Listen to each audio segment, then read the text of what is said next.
como más elevada. Le llamamos cresta, ¿sí? Eso sería esto, ya es una cresta, define ya un estadio 2, ¿verdad?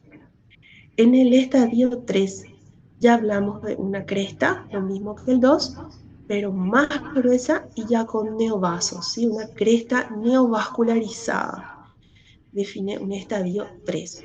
Y en el estadio 4 ya tenemos un desprendimiento de retina que es parcial y en el 5 un desprendimiento de retina total, ¿verdad? Entonces, en el informe nosotros le decimos retinopatía diabética estadio 2 en zona 2. Entonces, ¿qué le estamos diciendo? Que tiene una cresta en la zona intermedia, vamos a decir. En esta zona está, ¿sí? Una gravedad moderada, vamos a decir, ¿verdad? Ahora, si yo les digo, es un grado 3, una cresta neovascular, en zona 1, ese paciente es gravísimo. Probablemente vamos a tener que tomar alguna conducta con ese paciente. Si les digo, sin embargo, es un grado 1, que sería una línea de marcación, en zona 3, ese paciente lo más probable es que evolucione espontáneamente, ¿sí? Yo me quedo mucho más tranquila, incluso en 15 días recién le puedo ver. Entonces, estadio 1, línea de marcación, 2, cresta, 3, cresta neovascularizada, 4, desprendimiento retina parcial y 5, desprendimiento retina total. Bueno, los factores de riesgo para desarrollo de la retinopatía de la prematuridad son todos estos, pero los más importantes serían bajo peso al nacer y la edad gestacional en la que nace el bebé.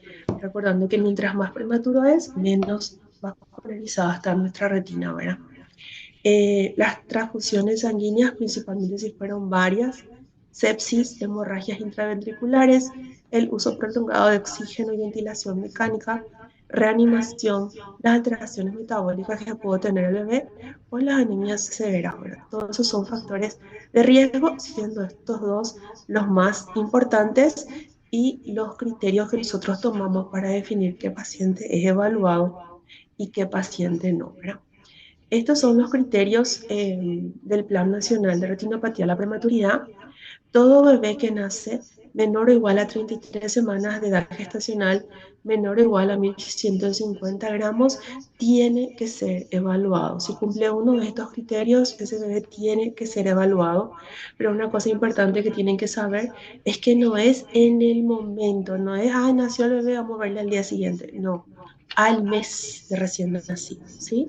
Todo bebé que nace con estos dos criterios, un mes después de su nacimiento, tiene que ser evaluado por un médico oftalmólogo que esté entrenado en retinopatía de la prematuridad, ¿verdad? ¿Cómo hacemos este examen? Para este examen, en realidad es muy importante coordinar con todo el equipo porque generalmente en muchos lugares del país el trabajo es totalmente voluntario. Hay un grupo de oftalmólogos que lo hace realmente a pulmón, ¿verdad? Eh, Porque no reciben nada del gobierno. Y entonces es muy importante que el neonatólogo, el pediatra a cargo, seleccione y avise, tengo un paciente. Entonces ahí el equipo se va a examinar a ese paciente, ¿verdad? Y cuando llegue el oftalmólogo, ese paciente esté preparado, que no haya sido alimentado recientemente, que ya se haya conversado con los padres, que si ese bebé necesita una atención especial, ya sea está muy mal, tiene que hacerse bajo anestesia o el pediatra tiene que estar ahí por cualquier cosa, entonces que esté todo muy bien coordinado para poder hacerle el examen, ¿verdad? Para hacer el examen básicamente necesitamos una lupa especial que es de 28 dioptrías, le llamamos nosotros. Acá se está usando una de 20, pero la ideal es la de 28 porque te da más campo visual. El oftalmoscopio indirecto, el bléfaro, que es este aparatito que ven acá, para poder abrir el párpado. Y como les dije la vez pasada en el examen de retina, necesitamos un indentador, que es un instrumento que te permite apretar un poco el ojo para poder ver extrema periferia. Son lo que... Y anestesia, ¿verdad? Previamente, anestesia tópica. Entonces, una vez que nosotros hacemos el diagnóstico de retinopatía de la prematuridad, la mayoría de las veces no necesitamos hacer tratamiento porque gracias a Dios suele evolucionar bien, pero en aquellos casos que vemos que o está muy agresivo, está en zona, vamos a decir, 1, a veces en zona 2, o vemos que no está progresando, sí necesitamos hacer tratamiento. Y el tratamiento gold standard clásico es el láser. Hacemos láser en toda esa retina que está avascular para poder disminuir la producción de los factores de proliferación endotelial que nos llevan a los neovasos y a las complicaciones, ¿verdad?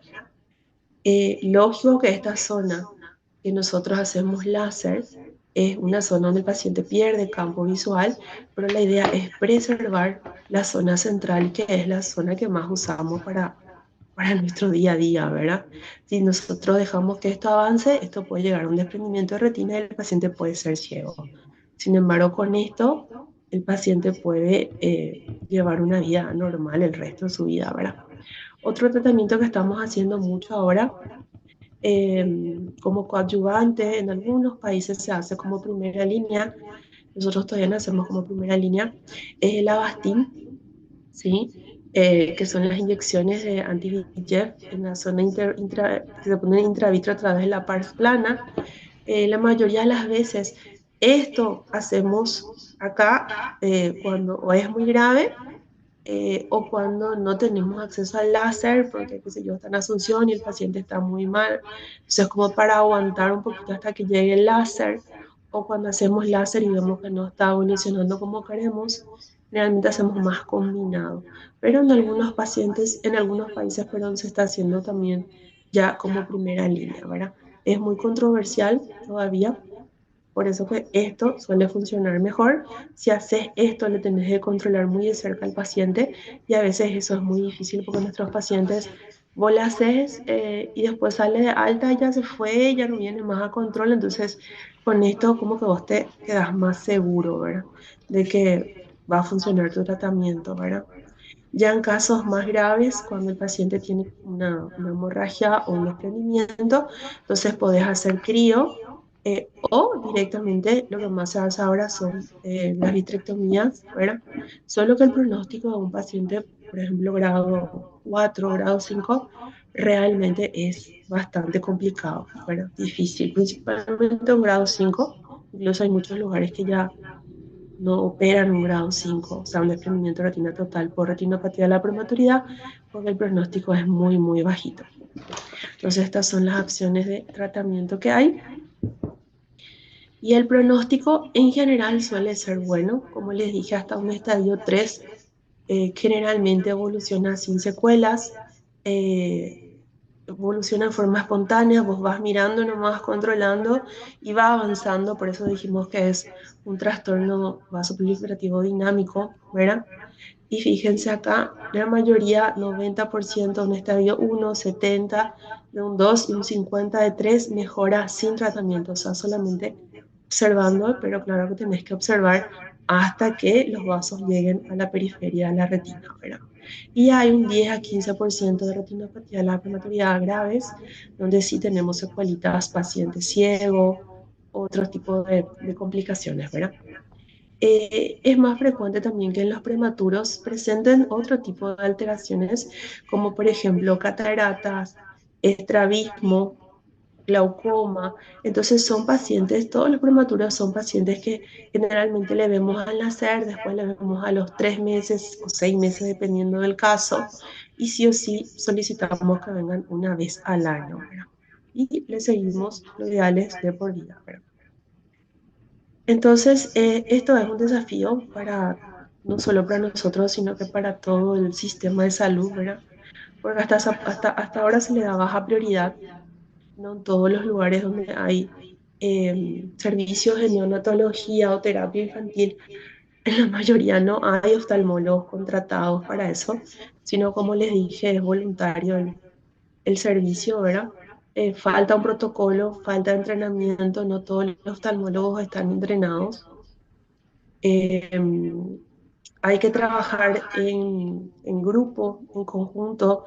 A veces vos llegás y la enfermera no sabía y después no le gusta que vos le toques a su bebé porque después su bebé se queda irritado o lo que sea.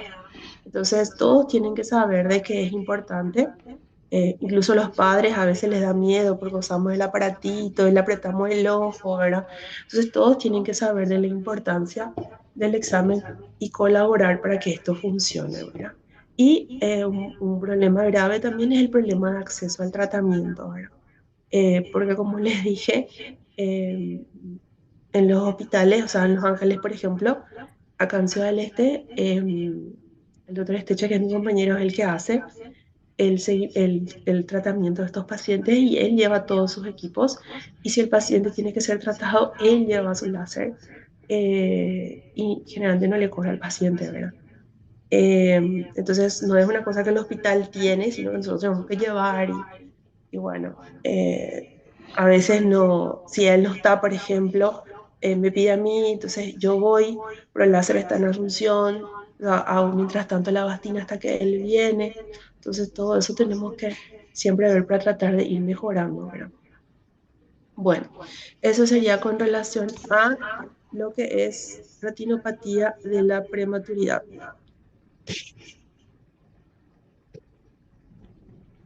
Doctora, y en el caso de que no se haga bien el seguimiento de esos pacientes, a medida que pasa el tiempo, puede igual ser bien tratado o no. Por ejemplo, si se empezó a hacer su seguimiento a los 6 meses. No, porque, no, porque ya vos ves las secuelas nomás. O cuando nace el bebé, al mes le empezás a examinar y ahí vos vas viendo. Depende si ese paciente, por ejemplo, cuando vos le viste la primera vez, tenía un estadio 3 en zona 3 como les dije, probablemente ese paciente va a evolucionar espontáneamente, ¿verdad? Y no va a pasar nada. Pero si era un paciente, por ejemplo, que tenía un grado 3 en zona 1 es un paciente que si vos no le hiciste nada, lo más probable es que a los 6 meses esté ciego. Ya te venga con el desprendimiento de retina y no vas a más poder hacer nada. ¿Entendés? Sí. O sea, Y ahí en el momento es donde vos tenés que definir, ver en qué zona está, qué grado está, y dependiendo de eso vos le vas diciendo, bueno, tengo que verle en 2 días, tengo que verle en una semana, tengo que verle en 15 días. Y vos le tenés que acompañar a ese paciente hasta que esa vascularización esté completa. Una vez que está completa, ahí vos le das el alta al paciente, ¿verdad? Esos pacientes que no completan el tratamiento, ya sea porque a veces qué pasa, ya están bien y se les da de alta y vos le decís al papá, tiene que venir en 15 días a su control y el papá no se vive lejísimo, ¿entendés? Y ya no le trae, ahí está el problema, porque vos le podés mirar así el bebé por fuera y todo bonichiño, lindiño el bebé, pero por dentro puede estar esa retina un desastre y el papá no va a saber, ¿verdad? No le va a decir el bebé, estoy ciego, no estoy viendo, ¿verdad? Cuando le trae los 6 meses voy a ver las secuelas, ¿verdad? Por eso que hay que orientarle bien a los padres, a que los pediatras tienen que insistir, ¿verdad? Porque no es un examen, eh, vamos a decir, fíjate, un bebé chiquitito que ya es lo prematuro, ya te da lo miedo y vos le tenés que poner otra vez el bléfaro, tenés que apretarle, o sea, los papás lo así no les gusta para nada, ¿verdad? Te ponen una cara.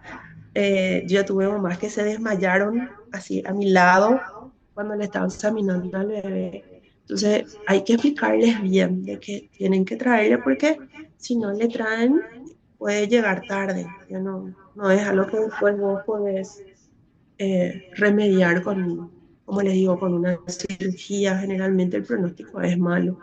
Ya no solemos hacer. ¿Y cuál es la alteración visual más frecuente que suelen tener estos pacientes?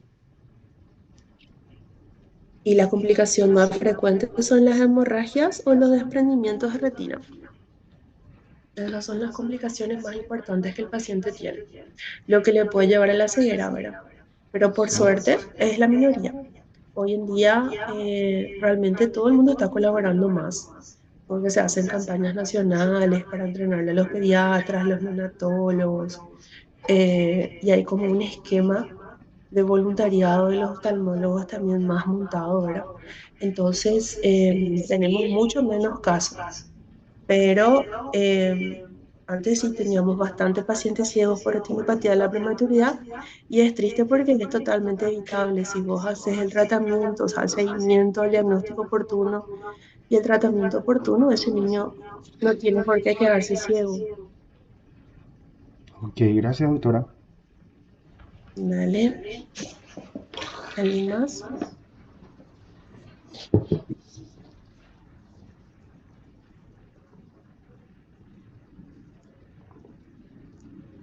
No sé si nos va a dar tiempo en este Zoom para la otra clase. ¿Cuánto tiempo tenemos? Doctora, este es el Zoom que no se corta. Ah, ok. Bueno, entonces si no hay otra pregunta, voy a pasar a retinopatía diabética.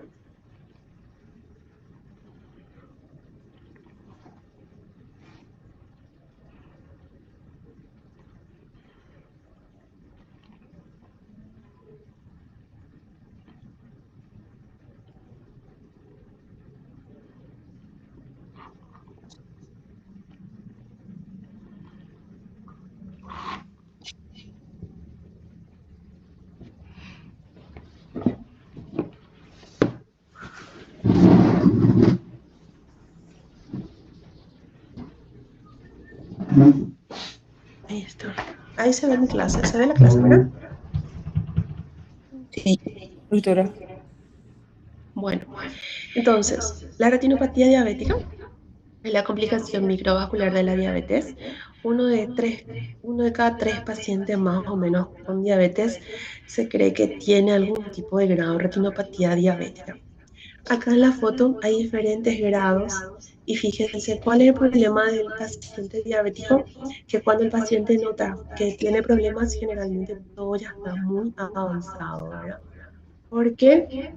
Porque, fíjense en este caso, por ejemplo, el paciente ya tiene microhemorragias, ya tiene hemorragias periféricas, exudados, pero la zona central está bien. Entonces el paciente todavía tiene una buena visión. En este paciente ya tiene no vasos, una bomba de tiempo, pero todavía la zona central se ve bien. Esto en cualquier momento el paciente puede pasar de ser un 20/20 a ser un paciente MM cuando estos novasos acaben sangrando. Fíjense acá, por ejemplo, un paciente ya con un desprendimiento de retina súper importante, pero la zona central todavía está aplicada. Entonces, este paciente puede estar fácilmente viendo un 20/40, 20/50, entonces para él las cosas están bien. Pero vos miras esto y sabes que esto al día siguiente puede estar ciego ese paciente, ¿sí?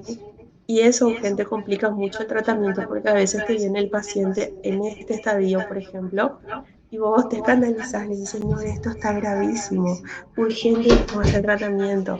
Y el paciente te acepta, vos empezás a hacer láser, increíblemente no, tu tratamiento ya es tarde, no, ya no conseguís atajar ese desprendimiento o las hemorragias y el paciente que dice, ay, me hice el láser y me quedé ciego. Y eso es lo que le cuenta a su vecino, a su tío, a su abuelo. Entonces mucha gente no quiere hacerse tratamiento porque su tío, abuelo, vecino le dijo que se hizo el tratamiento y se quedó ciego. Pero en realidad, cuando el paciente necesita tratamiento, las cosas, las papas ya están que se queman, ¿no era? Ya es generalmente, la mayoría de las veces ya hacemos lastimosamente, ya llegamos medio tarde, ¿verdad? Entonces, este es un problema de salud pública que va en aumento. Se cree que para el 2030 prácticamente va a duplicar el valor del 2000, ¿verdad? Em, y fíjense como, por ejemplo, acá en un trabajo que se hizo en el hospital, en el departamento de oftalmología de IPS, en el 2008, ellos, 50% de los pacientes diabéticos que evaluaban ya tenían signos, y ahí empezaron a hacer así un screening entre el 2014 y 2015, mucho, un programa de screening hacia full, ¿verdad? Trabajando con los diabetólogos, y ahí ellos consiguieron disminuir el porcentaje de pacientes, ¿verdad? Porque vos le educás al paciente, le mostrás, eso por ejemplo es muy útil, hoy le mostrás al paciente la retinografía del paciente de 2020, pero vos le mostrás sus retinografías, mira, ya estás teniendo, acá están las hemorragias, es como que toman más conciencia y se empiezan a cuidar mejor, ¿verdad? Pues la verdad que vos le decís, tenés una retinopatía diabética grave, los pacientes de 20, 20, 20, 25, medio que no te cree luego, a no ser que le muestres, ¿verdad? Las retinografías, o sea, las fotos de su retina. Entonces, es una causa importante de pérdida de visión en adultos en edad laboral, ¿verdad? Y es una causa igual que la ROP, ¿verdad? De ceguera evitable, eso es lo importante, ¿verdad? Se cree que un tercio de los pacientes ya van a tener después de los 5 años algún grado de retinopatía diabética y una décima ya va a tener algún compromiso visual, ¿verdad? El riesgo aumenta obviamente con el tiempo de evolución o el tiempo de diagnóstico de la diabetes, la edad del paciente, su mal, si es que tiene un mal control metabólico, si tiene otras patologías cardiovasculares o renales asociadas que pueden también afectar los vasos, ¿verdad? Como la hipertensión arterial, por ejemplo, en el embarazo, un caso especial, y cuando existe un diagnóstico y un tratamiento tardío. Hay dos estudios que para nosotros son clásicos, son viejísimos, como van a ver acá, pero hasta ahora están súper vigentes, que son el DCCT desde el 93 al 95 y el UKPDS del 98, donde ellos vieron que tanto la diabetes tipo 1 como la diabetes tipo 2, el control intensivo de la glicemia no evita que el paciente desarrolle una retinopatía diabética, pero sí reduce bastante la progresión, o sea, retrasa la progresión de esa retinopatía diabética y de 49 a 17%, o sea, bastante retrasa. Entonces, en aquel paciente que no se cuida, va a progresar mucho más rápido, ¿verdad? Sin embargo, si el paciente se cuida, porque a veces el paciente se dice, pero yo estoy súper controlado, te dice. Y bueno, igual puede tener, ¿verdad? Solo que si él está súper controlado, va a evolucionar más lento, ¿verdad? Que si el paciente no se cuida, ¿verdad? Y aparte, ahí están los años, porque el famoso paciente dice, yo estoy súper controlado, pero ese súper control es hace 6 meses nomás. Y atrás ya hay 10 años de descontrol, entonces ese vaso ya está totalmente, ¿cómo se dice? O sea, las alteraciones vasculares ya están presentes. Nosotros no podemos hacer nada para aquellos vasos que ya están dañados, ¿verdad? Solo vamos a decir, tratando un poquito las consecuencias, ¿verdad? Entonces, la patogénesis de la retinopatía diabética tenemos cambios bioquímicos, cambios histológicos, hematológicos, ¿verdad? Y lo más lindo es que todo tiene una traducción clínica, o sea, toda esa fisiopatología tiene una traducción clínica en mi examen de fondo de ojo, que ya hablamos también un poquito en las clases de retina previa que habíamos dado. Entonces, esta hiperglucemia crónica es la base de la retinopatía diabética y produce entonces los cambios que vamos a ir viendo, ¿verdad? Con relación a los cambios bioquímicos, el más importante es la activación de la vía de los polioles, que produce una sobrecarga de sorbitol. Este aumento del sorbitol aumenta la presión osmótica, lleva a un edema intracelular y consecuentemente a una hipoxia celular. También altera la permeabilidad y el balance electrolítico. Esta misma sobrecarga de sorbitol y aumento de la presión osmótica es lo que en el cristalino favorece, por ejemplo, la aparición de las cataratas corticales, que son clásicamente secundarias a la diabetes, ¿verdad? Las cataratas en un paciente diabético suele aparecer antes y progresa más secundaria a esta activación del mecanismo del sorbitol.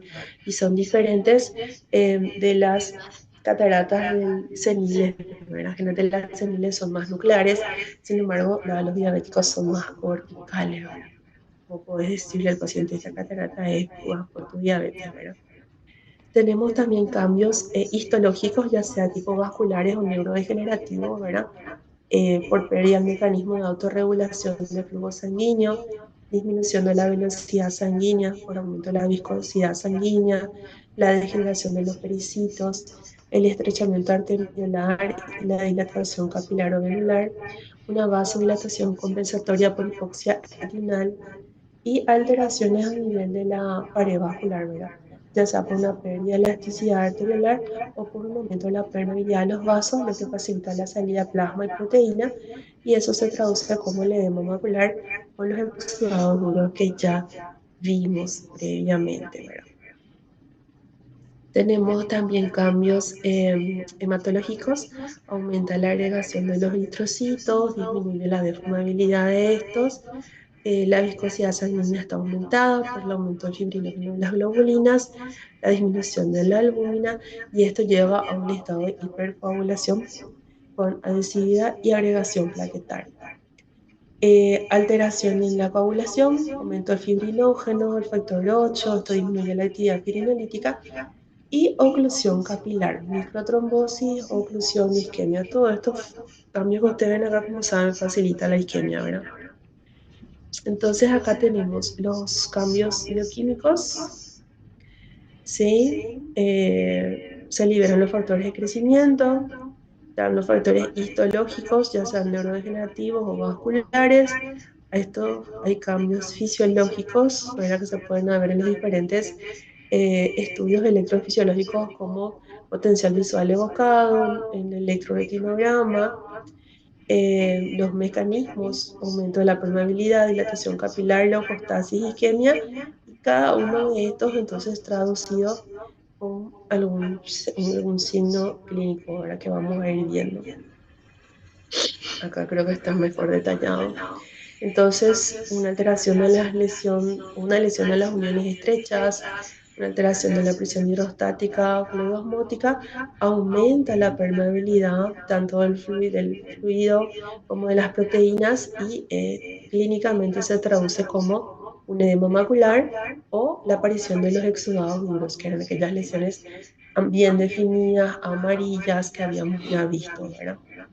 La pérdida de los pericitos, ¿sí? Ya es por todas estas causas, produce una herniación capilar focal, y este, que ven acá, es el primer signo que yo puedo ver en un examen de fondo de ojo, que es la presencia de microaneurismas, ¿sí? Que es por una pérdida de pericitos y una herniación capilar focal. Eso clínicamente se traduce como un microaneurisma, primer signo de retinopatía diabética. Leucostasis, microtrombosis, oclusión vascular, exudados blandos, eran aquellas lesiones más blanquecinas, más difusas, ¿verdad? Que traducían generalmente isquemia a nivel de la capa de fibras nerviosas. Todo lo que sea hipertensión capilar, oclusión vascular, produce una elongación, dilatación y tortuosidad de los vasos, una isquemia progresiva, y empiezan a aparecer el arrastramiento venoso, que también creo que ya hablamos, vimos fotos, los IRMA, ¿sí? Y por último, la isquemia por aumento de los factores de proliferación endotelial, producen la angiogénesis, la formación de neovasos, vasos frágiles, patológicos, que es lo que da origen a la neovascularización, ¿verdad? Y hay dos grandes clasificaciones de retinopatía diabética: la no proliferativa y la proliferativa. ¿Cuál es la diferencia entre ambos? La presencia de neovasos, ¿sí? Una vez que hay neovasos, automáticamente es proliferativa, ¿sí? Proliferativa porque esos vasos nuevos, frágiles, se van formando. Entonces, cambios anatómicos: pérdida de pericitos por acúmulo del sorbitol intracelular, modificación de la membrana basal, pérdida de las células endoteliales. Entonces se forman los microaneurismas que tenemos acá, herniaciones capilares focales, es el primer signo clínico que yo puedo ver en la oftalmoscopía, ¿sí? Se pueden ver como puntos rojos redondos bien definidos, aproximadamente 125 micras, acá a nivel de los vasos, ¿verdad? Otro signo clínico ya son las hemorragias intrarretinales, que ya hablamos, que son secundarias a la rotura de los vasos capilares. Tenemos las profundas y las superficiales. Las profundas son las que están en las capas medias, plexiforme externa, nuclear interna, y son como estas rojas, pequeñas, redondas, bien delimitadas. Y las superficiales son generalmente a nivel de la capa de fibras nerviosas, por eso tienen esta forma de llama. Es la que yo siempre les digo que parece que sangró y vos le pasaste un pincel así, le difuminaste, vamos a decir, ¿verdad?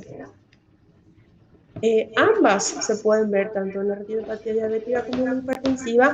Las superficiales, ya les había dicho, solemos ver más en una hipertensiva. Era muy famoso el paciente diabético e hipertenso, ¿verdad? Alteraciones de las paredes vasculares, tenemos el aumento de la permeabilidad vascular, se traduce clínicamente como edema y como exudados duros. Exudados duros son estos puntitos amarillentos que ven acá, bien redonditos, bien delimitados, bordes precisos, y son la traducción de el paso de lípidos, o sea, el paso por alteración de la barrera y acumulación en las capas plexiformes y nucleares de lípidos y lipoproteínas. Esto que vemos aquí, ¿sí? El estado de hipercoagulabilidad, oclusión capilar e isquemia se traduce clínicamente como exudados blandos, que vemos acá, ¿sí? Son exudados ya más blanquecinos, blanco-amarillentos, con bordes más difusos, también parecen como que le pasaste el pincel, porque traducen microinfartos a nivel de la capa de fibras nerviosas, ¿verdad? Otras alteraciones secundarias a la hipercoagulabilidad son los IRMAs y el arrozamiento venoso. Los IRMAs son alteraciones de la red capilar, esos vasos alteran su calibre, se vuelven más dilatados y más tortuosos, como vemos acá, por ejemplo, pero no llegan a ser neovasos, ¿sí? A veces es muy difícil diferenciar clínicamente entre un IRMA y un neovaso, y la única forma de hacerlo es haciendo a través de un examen contrastado, donde vos le pones el contraste al paciente y el IRMA no tenés extravasación del contraste. Sin embargo, porque es solo una alteración de la anatomía, vamos a decir, de esos capilares, ¿verdad? Sin embargo, en el neovaso sí, vos tenés extravasación, hay fuga de contraste. Entonces eso es lo que a veces, o sea, lo que te ayuda a diferenciar si es un IRMA o si es un neovaso. Porque como les dije, si es neovaso, automáticamente pasa de ser no proliferativa a proliferativa, ¿verdad? Generalmente los IRMAs rodean a los exudados blandos. Otra cosa importante de los exudados que diferencian los exudados duros de los blandos es que los exudados blandos pueden desaparecer. Puedes ver esto, ¿sí? Esta imagen, y le ves a la semana y el paciente puede ya no tener más ese exudado blando. Sin embargo, los duros suelen persistir, ¿verdad? Acá vemos un examen contrastado donde hay un montón de IRMAs, todos estos capilares dilatados, ¿sí? Pero no hay extravasación de contraste, entonces no son todavía neovasos. El arrozamiento venoso es otro signo, donde tenemos vénulas retinianas con un calibre irregular y zonas sucesivas de dilatación y estenosis. Acá se ve súper bien, ¿sí? Y acá fíjense cómo se ve súper bien también el arrozamiento venoso.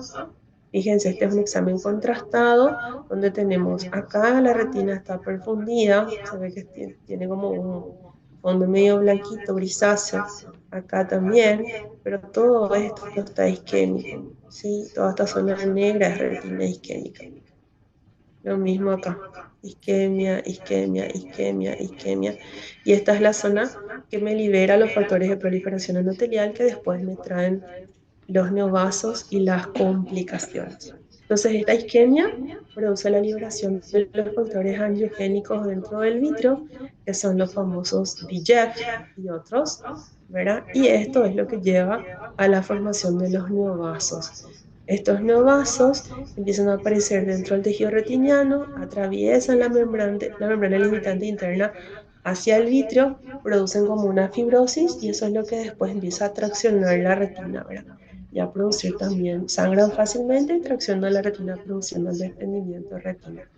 Cuando hay mucha isquemia, estos neovasos no se producen solamente acá, sino que se producen también en el segmento anterior, ¿sí? ¿Y dónde se producen? Acá en el ángulo, por ejemplo. Entonces, ¿qué hacen esos neovasos en el ángulo? Te acaban produciendo fibrosis, te cierran el ángulo y te producen un glaucoma que se llama neovascular, ¿sí? El glaucoma neovascular es secundario generalmente a los neovasos, o sea, a la isquemia que puede haber en un paciente diabético, en un paciente hipertenso o en un paciente, por ejemplo, con retinopatía de la prematuridad también. Solo que suele ser algo más crónico, vamos a decir, o sea, tiene que haber una isquemia relevante por un buen tiempo, ¿no? Una isquemia aguda, por ejemplo, no te produce neovasos, no tenés un glaucoma neovascular a la semana, sino que demora más, ¿verdad? Pero entonces estos neovasos no es solamente acá, sino que también puede haber acá en el segmento anterior. Ahora, cuando vos ves, si vos estás haciendo, le viene al paciente, se sienta y vos le miras en la lámpara, y vos ya ves que el iris está lleno de neovasos, ese paciente con seguridad atrás está hecho bolsa, porque ya es un signo de gravedad o de cronicidad y de mal pronóstico, ¿verdad? Porque ya aparte de la retina tenés que tratar el glaucoma también, y el glaucoma neovascular es de dificilísimo tratamiento. Aparte que la presión sube y es difícil controlar, ese ojo sangra, sangra, sangra, sangra y a veces es una pesadilla para el paciente y para nosotros. Entonces, una vez que tenemos neovasos, automáticamente ya hablamos de una retinopatía diabética proliferativa. Y acá vemos los neovasos. Estas fotos creo que ya habíamos visto. Los neovasos son estos que ven acá. Fíjense acá, se ve bien que no son vasos normales, son vasos finos, frágiles, extremadamente, parecen como ramificados. ¿Ven acá? Fíjense acá. Un penacho de vasos parece, ¿verdad? Toda la arcada acá está llena de neovasos, pero acá es donde mejor se ve. Estos entonces van acá, crecen hacia el vitrio y ahí acaban traccionando después la retina. Las complicaciones, las más frecuentes son las hemorragias, que tenemos las prerretinianas y las hemorragias vítreas, ¿verdad? Las prerretinianas, esta es una clásica, una forma de un barquito como ven acá, ¿sí? Y las vítreas ya es cuando la sangre atraviesa la membrana limitante interna y penetra en la cavidad vítrea, ¿verdad? Entonces, generalmente, cuando hay mucha hemorragia vitrea, vos incluso no podés evaluar la retina y tenés que hacer una ecografía, porque si es solo una hemorragia vitrea, podés ponerle una bastín y esperar. Pero si ya tienen desprendimiento de retina detrás de esa hemorragia vitrea, ahí ya tenés que entrar a operar, ¿verdad? Generando el paciente el síntoma, y esto es lo que acá generalmente viene el paciente desesperado, cuando ya tiene las hemorragias vitreas, ¿verdad? Porque ahí el paciente de ver relativamente bien, al día siguiente amaneció con la mancha y eso es lo que le asusta y viene, ¿verdad?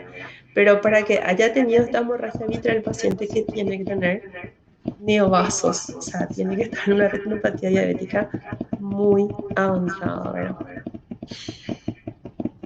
O ya te vienen con el desprendimiento de retina, ¿sí? Que generalmente, como dijimos la vez pasada, suelen ser traccionales, ¿verdad? O a veces mixtos, ¿sí? Que tenés que hacer una vitrectomía, en este caso sí o sí hacemos para entrar y liberar estas zonas de tracción para que esa retina pueda volver a planchar, ¿verdad? Acá tenemos la clasificación clásica de retinopatía diabética. Ausencia de retinopatía diabética, no hay anomalías. La no proliferativa, tenemos leve, moderada, severa y muy severa. La leve, solamente tenemos microaneurismas. Básicamente en la moderada, aparte de los microaneurismas, tenemos las hemorragias, ya sea profundas o superficiales, y tenemos también los exudados duros y algodonosos, ¿sí? Después tenemos la no proliferativa severa, donde tenés que tener uno de estas, con uno ya basta. Si tenés hemorragias intrarretinales, más de 20 en cada cuadrante, arrocelamiento venoso, 2 cuadrantes, o anomalías IRMA, serían las anomalías microvasculares intrarretinianas en un cuadrante, uno de estos criterios, si tenés, Sumado a los hallazgos anteriores, ya hablas de una severa. Si tenés dos o más, ya hablas de una retinopatía diabética no proliferativa muy severa, ¿verdad? Y si a todo eso tenés la presencia de neovasos, ahí sí que ya hablas directamente de proliferativa, ahí ya cambia, ¿sí? Proliferativa automáticamente es, o sea, ves neovasos y automáticamente ya es proliferativa. Y su apellido, por decirlo, es con o sin edema macular, ¿verdad? Entonces decimos retinopatía diabética no proliferativa leve, sin edema macular o con edema macular.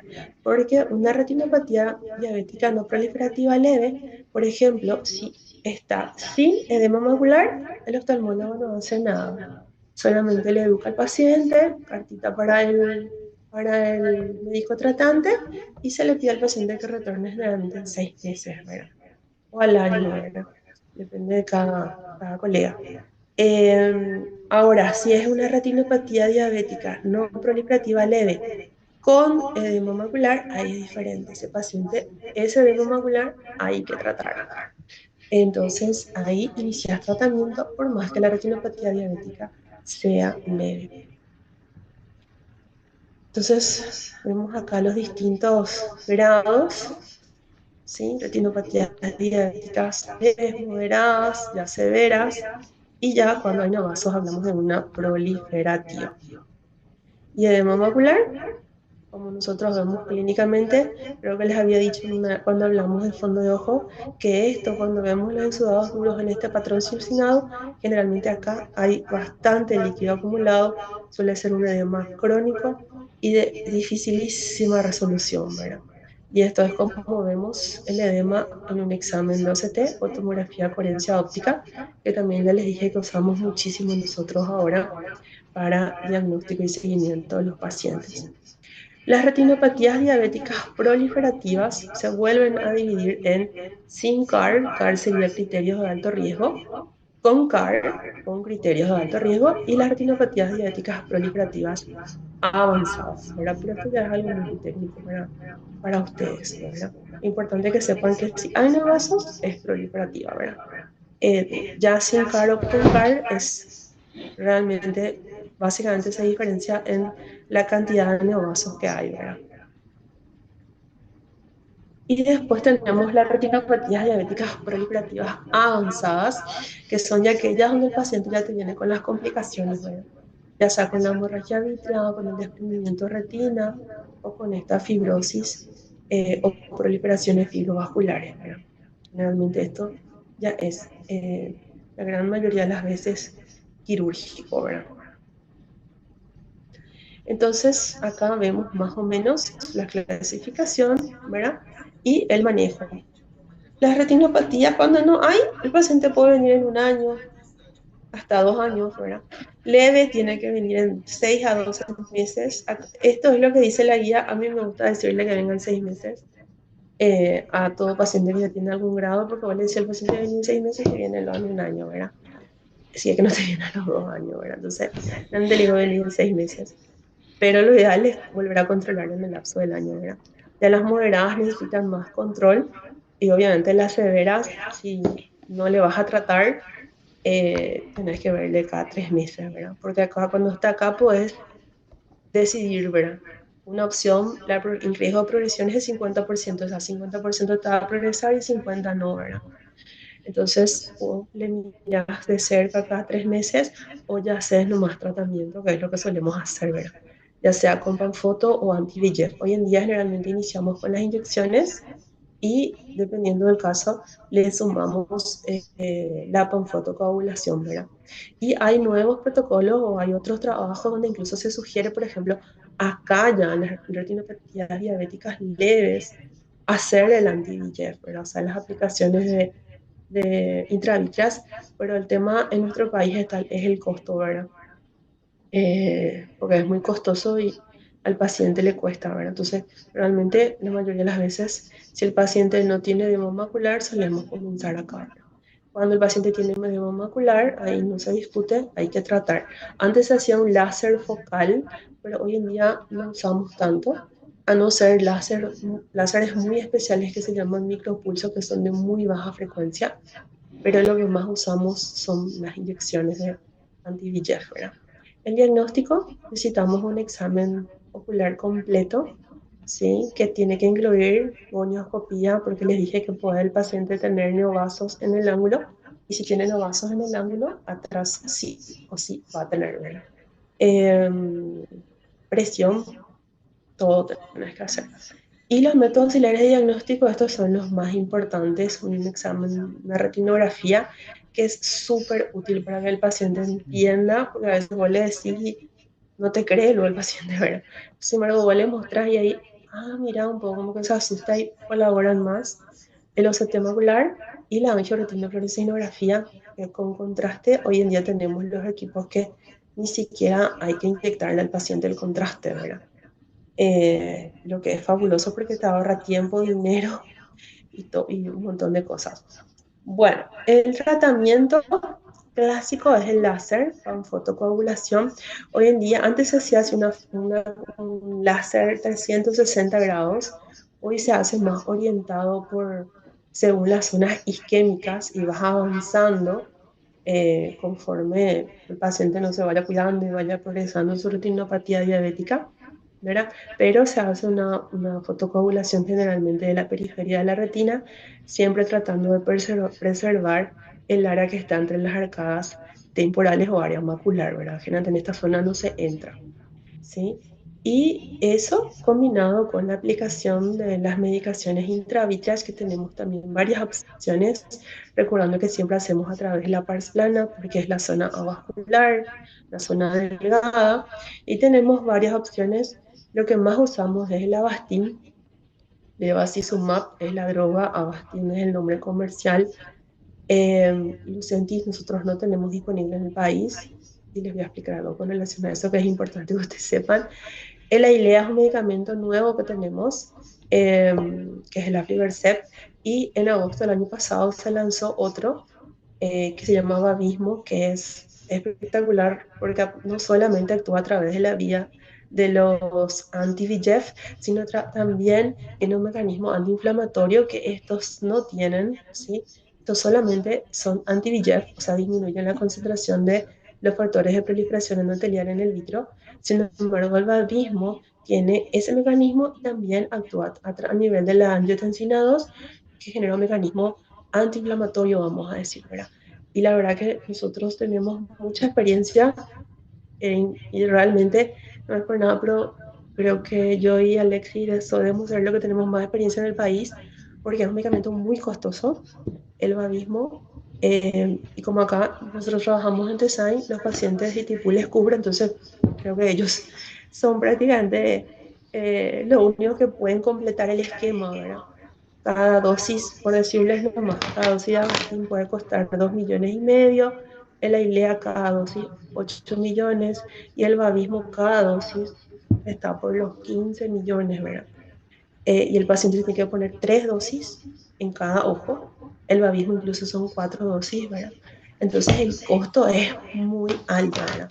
Por eso que si el paciente no tiene seguro y su seguro no le cubre, es difícil muchas veces que complete todo el esquema, ¿verdad? Y el babismo, que es espectacular y realmente nosotros tenemos pacientes que se le colocó este, ya se le colocó este y no estaba mejorando, o le ponen el babismo y realmente es mejor, pero el tema es el costo, es muy costoso, ¿verdad? Ojalá que se vuelva con el tiempo más accesible para que la población general pueda también acceder, ¿verdad? Pero bueno, tenemos por suerte esas opciones y van surgiendo cada vez más, ¿verdad? El tema que les quería comentar con relación al Avastin es que el Avastin es un medicamento que se usó en los pacientes oncológicos, ¿verdad? Y realmente si vos revisás la cajita, dice no es para uso ocular, o sea, el prospecto dice que no es para uso ocular, ¿verdad? Y el mismo laboratorio hizo el Lucentis y ellos dicen este es para uso ocular y el Avastin no es, en el prospecto dice, ¿verdad? Sin embargo, todo el mundo, o sea, en todo el mundo y la mayoría de los oftalmólogos del mundo usa Avastin por el tema del costo, con buenísimos resultados, o sea, no hay mucha diferencia. pero hay un tema legal ahí, ¿verdad? Que realmente hay algunos oftalmólogos en nuestro país, no, porque nosotros no tenemos los licencias, pero por ejemplo en Argentina, en Brasil, hay oftalmólogos que no quieren arriesgarse y no usan Avastin por eso, porque después si hay un lío judicial, el perfecto, el paciente paga eso, ¿verdad? Pero hay una literatura así extensa respaldando el uso de Avastin y realmente suele funcionar muy bien. O sea, es siempre nuestra droga de elección y solo si no funciona pasamos a la idea y si no funciona, bueno, ahora tenemos el babismo del año pasado, ¿verdad? Y en algunos edemas muy crónicos que no tienen respuesta a los anti-VEGF, solemos combinar con corticoides intravitreos. La droga que solemos usar es la triamcinolona, que tiene que ser sin preservantes. Y también ahora tenemos los implantes de corticoides que duran más, ¿verdad? Que es el Osurdex.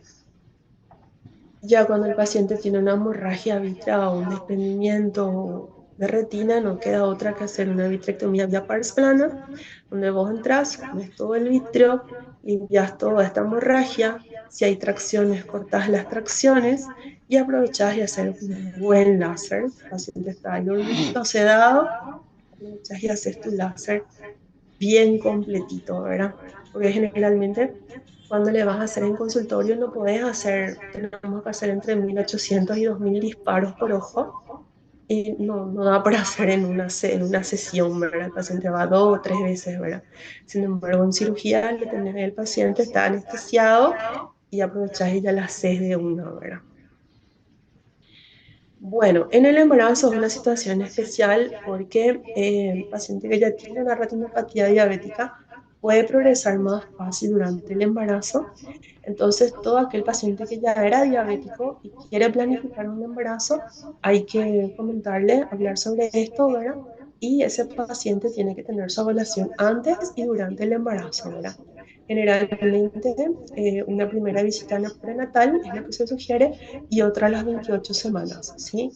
Y si el paciente ya tiene un grado de retinopatía diabética, obviamente tenés que seguirle más de cerca, ya dependiendo también de la gravedad, ¿verdad? Pero generalmente le ves antes y generalmente le ves entre las 16 y 20 semanas y después le ves otra vez al final del embarazo, ¿verdad? Pero la retinopatía diabética no debe considerarse como una contraindicación para el parto vaginal. Eso también es importante que sepa. Entonces la diabetes puede producir una ceguera, pero que es evitable, prevenible, ¿verdad? Y lo más importante es educarle al paciente, ¿verdad? Yo le suelo decir que cuando vos notes que tenés un problema, ya es tarde, estamos llegando tarde. Lo ideal es no llegar, hay que vos no notes que tenés problemas. Entonces sería eso, chicos. No sé si tienen alguna duda.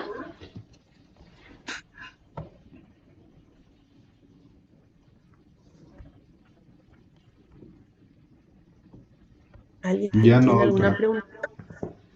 ¿No? Bueno, nadie.